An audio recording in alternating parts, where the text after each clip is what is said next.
while you were speaking, you have a two-step process. First, you make the part of 3D printing, and then there is a molding step, a fusion step, I think you call it.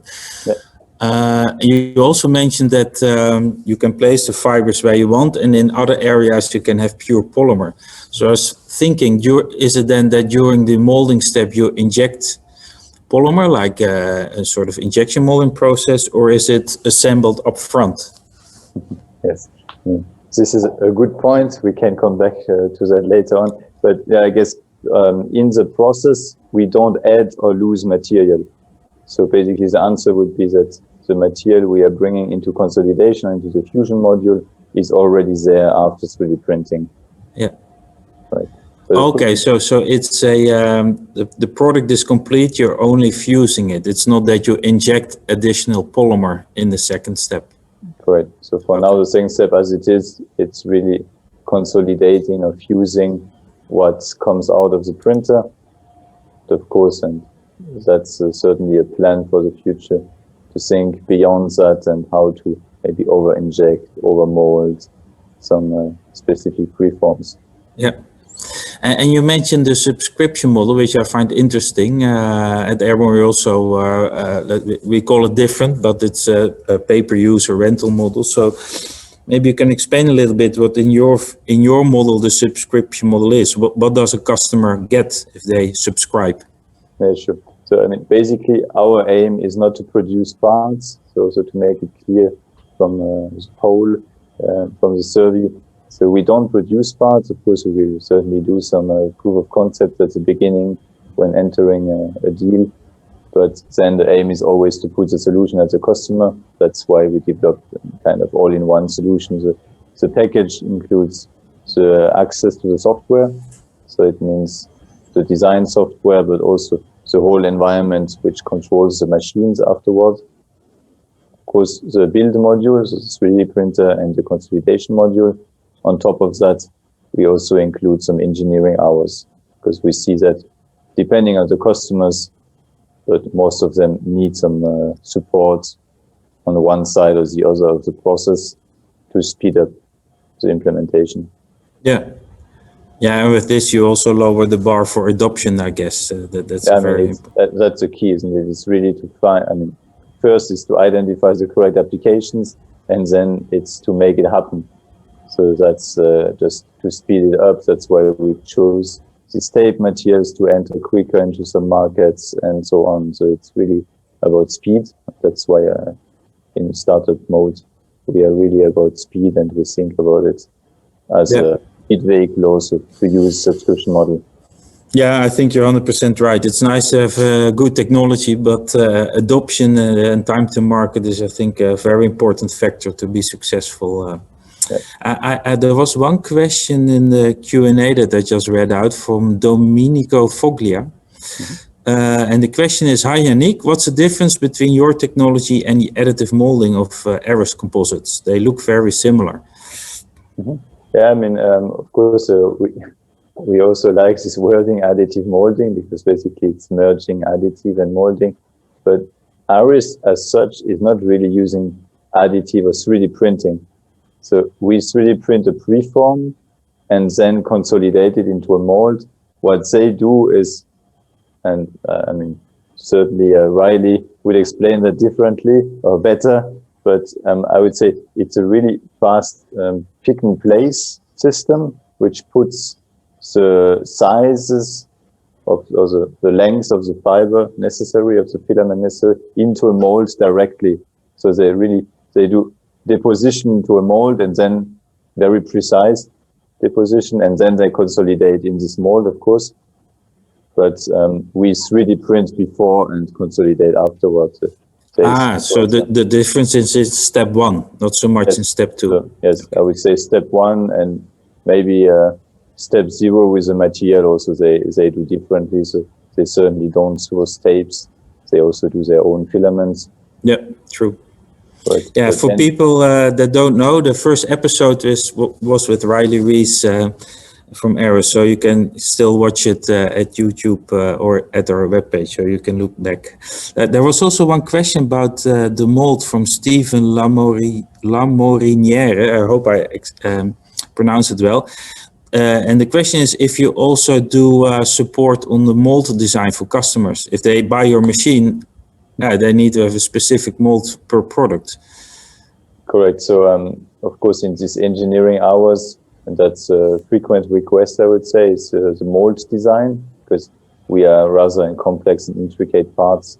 So it's not just, I would say, two parts of the mold closing. It could be also molds, some more complex designs. And yeah, we have people in-house with the know-how, and we can support here, of course. Okay, very good. Let's do another poll. So Laura, if you can pull it up. We have two to go. So the first one is about sustainability. How do you help sustainability? Is it lighter parts? Is it eliminating material waste? Using recycled materials or maybe bio-based materials? Second question is more the business case for customers. Why do they want to use your technology, or what's your proposition? Is it replacing metal parts? This was a little bit what you showed. Is it a cheaper way maybe to make composite parts? Flexibility, easy to make a single part, or is it creating better parts for customers? So the audience can vote, and then we'll talk a little bit about the results.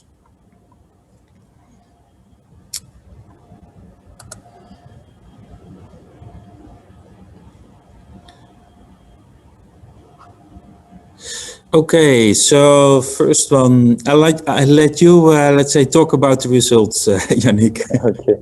Yeah, I mean, obviously, the majority, I mean, it's a tight race for the sustainability support, but it seems to be a lot of, as often in composites, focus on the in-use phase. So what we can enable when the parts are out there performing. And of course, that's a key topic.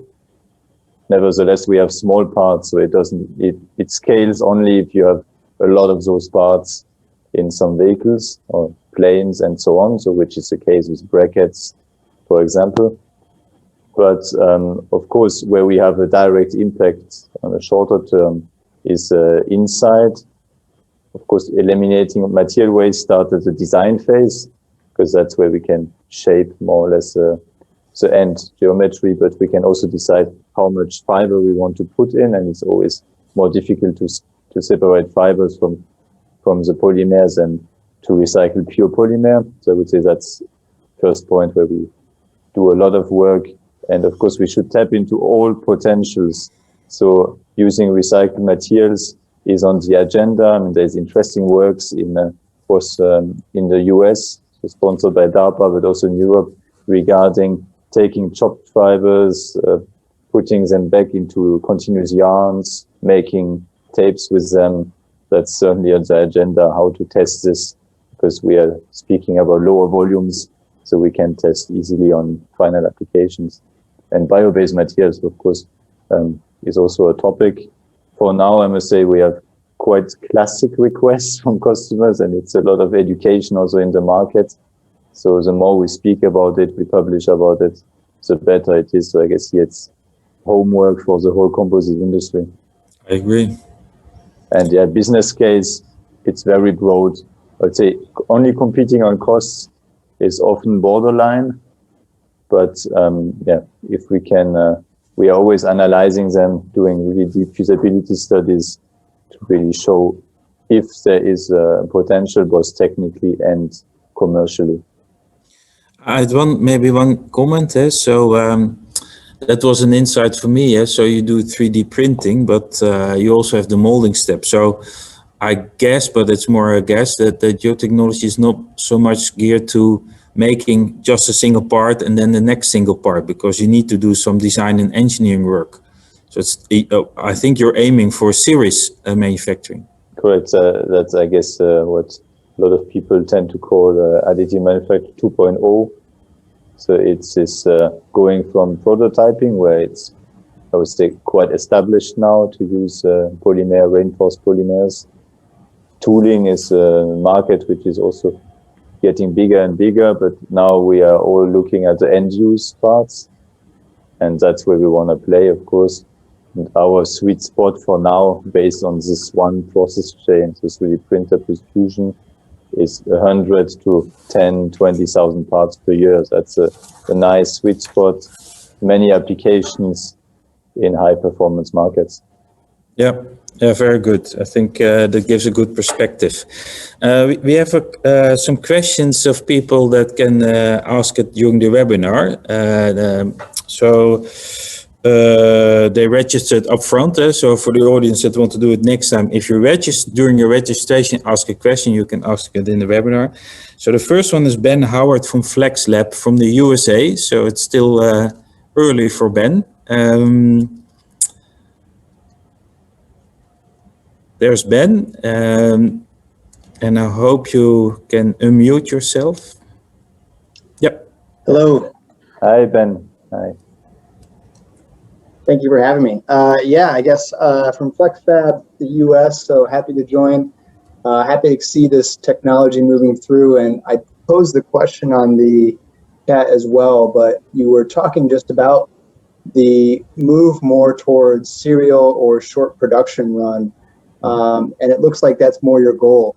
But I wonder too is, maybe changing my question a little bit, but with the reduction in number of tooling, is that your main advantage in price advancements over traditional manufacturing of the thermoplastic composite? I would say the main advantage certainly using less fiber, because that's it certainly impacts on the costs at the end. So yeah, I would say that's a main advantage, of course, of being very material efficient and have less loss of material over the whole process chain. And sometimes you even need to remachine after molding, after fusion, but then you just speak about a few micrometers, millimeters, depending on the application. Okay. Yeah. Great. Okay, Ben, thank you very much. Thank you. We have a second question from Richard Jansen from Brightlands Materials Center in the Netherlands. And Brightlands Materials Center is a research center that also looks into additive manufacturing of composites. So there's Richard. Unmute. Yes, we can hear you. Good afternoon. Can you also see me? Not yet. There it is. Now, see you. Hello. Hi, Richard. It's a pleasure. Hi, Marcus. Hi, Yannick. Thanks for your presentation. I think it's very interesting to see how 3D printing is stepping into the world of composites. And on the other side, composites is more or less starting to embrace 3D printing. So there's a merger going on there. And my question is a little bit to you, Yannick. How do you see this continuous fiber additive manufacturing moving in the future? So where would it be in 5 or 10 years from now? How do you see that future? I mean, for sure, it's really depending on finding the real applications where it brings added value.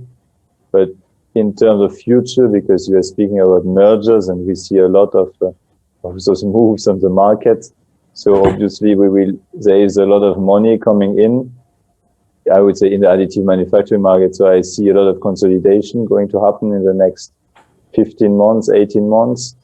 And there could be a wave of acquisitions also to have just to tap into these high performance parts.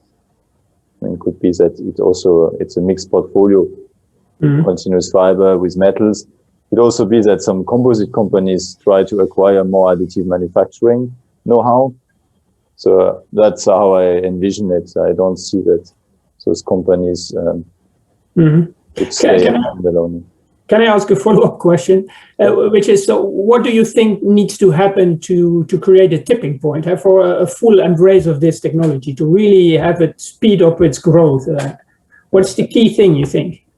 I mean, that's, I guess, what is driving us every day, is finding the real applications where it adds value or it even allows new applications. I mean, if we are just replicating things without bringing too much added value, it's not going to really going to reach a tipping point. So I guess that's key, is really identifying, and it's a matter of education of the market also. So I guess the untapped fields are those where people don't even think about composites now. Yeah. Okay, thank you. Okay, thank you very much, Richard. Thank you. And then we have the third person, Kunal Masania, who was the speaker of the last webinar. So he had some time to prepare, Yannick. And Kunal, I think, is also in the webinar, so he can ask his question live. Excellent. Yes. Hey, can you hear me? Hi, Kunal. Hey, how are you? Good. Pleasure to meet you. Okay, now you see me too. Yeah, pleasure to meet you. We never met in Zurich. Correct, not now. So, workflow for structural parts. I really like how you can go end to end. What I notice more and more now is people are asking the questions about sustainability, end of life, and recycling. So what I wondered is if you start to think about these already in the design phase, or do you have ambitions to incorporate that into your design software? Yeah, I mean, for sure, it's something we are looking at. We can do a lot more, because I guess it's also a lot of education of the market, because often people come with preconceived ideas. It's always, I would say, a challenge. Do you want to supply? Do you want to really start a complete new project? But I mean, one point is really about thinking how many fibers or how much fiber material do you need? That's, I guess, something which is already integrated. Then the selection of material, we could go beyond. Now we are very focused on carbon fibers, but we get also more and more requests about either polymers and or fibers, which are more bio-based. Nevertheless, carbon fibers can be also bio-based. Maybe not at volume now, but it's also interesting, an interesting topic. But yes, certainly here we see also with the new Horizon, the European programs, the funding programs, a lot of interesting projects and conglomerates are building. So we certainly will tap into this topic for the future and try to automate as much as possible in the design phase. It makes life easier for the customers. Yeah, actually, my personal view is that everybody in composites is trying to think about how to use recycled materials, bio-based. Does it have an impact, or is it just a drop-in? I think there will be also a lot of changes in manufacturing technology and design concepts. So I think for a long time we will think about this a lot.